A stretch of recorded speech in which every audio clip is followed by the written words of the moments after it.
A controversial research facility near Glen Allen continues to take shape as federal scientists experiment with one of the most powerful forces in nature. Now, we first brought you this story of the high-frequency active auroral research program in August of 1998. Now, managers running the facility in the community of Gakona say they're mainly researching communications technology, while others claim it's part of a dangerous new weapons system. Inside Alaska correspondent Kurt Chason takes you inside the Haarp project. Rising out of the tundra like soldiers in formation, these radio antenna towers help test the layer of electrical and magnetic energy that surrounds our planet. Project managers say Haarp is basic research. Because it's there. Those are the reasons that the basic scientists are interested in it. And their unwillingness told us more. And then when But people like Anchorage author Nick Begich claim Haarp is part of a new weapons system that could have disastrous side effects on people. Is Alaskans are being exploited by this program under the guise of everything is wonderful. This is how Haarp works. Scientists are using the antennas to aim a narrow beam of radio waves into the part of the upper atmosphere called the ionosphere. The ionosphere contains electromagnetic particles, and it's the home of the aurora borealis, the northern lights. The scientists want to observe how the ionosphere reacts when it is exposed to the radio waves. If there are energetic particles coming down into this region, we need to understand them to help alleviate any potential problems and communication disruptions. Satellite's $500 million. If it gets hit by these particles or the space shuttle, it may give it an inadvertent phantom command, send it out of control. This has happened.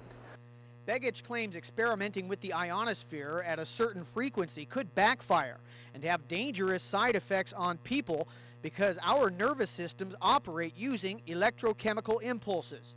People remember a story in Japan recently about flashing lights on a television set. These were in that same window frequency. Inadvertently, those lights hit one of those window frequencies, triggering epileptic seizures in over 700 children. If we've all been living for millions of years under the natural ionosphere, certainly the toaster type, the 10,000 toasters that this represents, certainly is not going to change the human body. I mean, the energy is deposited way away. This may all look pretty impressive right now, but perhaps even more remarkable is that the project is not nearly finished. There are 48 antenna towers here right now, and when they're done, they'll have 180. The project manager says the problem right now is that they're still waiting for more money from the government. This is the transmitter shelter. The project has already cost plenty, $58 million to start, then another $113 million covering operations from 1990 through the year 2000. You can see one of the 10,000 watt tubes. Estimated finishing cost, another $60 to $70 million. The Navy and the Air Force jointly manage Haarp. They say it's not part of any new weapons system, but internal project documents do refer to the detection of enemy missiles. Is the missile where the detection system says it is, or is it somewhere else because the signal has been bent? The radar signal has been bent by the ionosphere, or has it been disturbed by the ionosphere? I mean, that's essentially what we're talking about here. This is not Star Wars. Anytime that you develop weapon systems, it is one of the things that you do. Under national security, you develop the technology, you compartmentalize it, you put it in small cubes, and eventually you build those cubes together and you have a system. Residents in nearby Glen Allen have mixed feelings about Haarp. Some natives worry about environmental damage. The birds, animals. So you think it could be hurting the environment? It could. And probably human beings. Yeah, there's people that like it, and there's people that don't like it. It all depends on who you talk to. There's some people that say that they have problems with it, that makes them sick and stuff, and other people say they have no problems with it. Just tell you one thing, and I know they'll do something else because it's a government project. Scientists say the project has passed an environmental review. They also point to these phones for taking calls from the public and the Federal Aviation Administration. And they can turn us off just by calling up and telling us to turn off for whatever reason. And this has to do with plane safety. Yeah, it has to do with if FAA feels there is an unsafe scenario, they can tell us to turn off. They have the same thing from Elmendorf Air Force Base. Scientists say the technology could be used as a sort of underground radar. For example, something that could locate Saddam Hussein's underground bunkers. That's certainly a reasonable assumption.